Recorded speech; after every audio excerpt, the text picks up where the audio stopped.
Anda masih bersama kami di Liputan Metropolis Malam pemirsa. Menjelang bulan Ramadan, harga dan stok sembako di pasar kota Prabu Muli relatif stabil.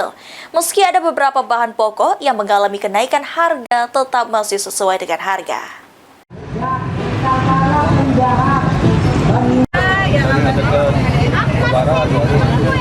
Wakil Wali Kota Prabu Muli, Franky Nasril, yang melakukan sidak di pasar kota Prabu Muli, mengungkapkan untuk harga dan stok sembako pasar di kota Prabu Muli masih relatif stabil. Namun ada beberapa bahan pokok yang mengalami kenaikan seperti cabai. Meski ada kenaikan, harga tetap sesuai dengan harga eceran tertinggi. Kenaikan harga bahan pokok disebabkan karena kebutuhan menjelang bulan suci Ramadan, yakni bulan puasa yang meningkat dan memicu lonjakan harga.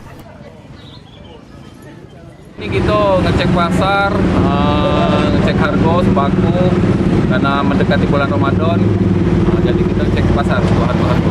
Untuk harga ada kenaikan untuk harga, Pak? Kalau sekarang normal, stabil. Ya, mudah-mudahan harapan kita masuk di puasa ya tetap normal. Ya.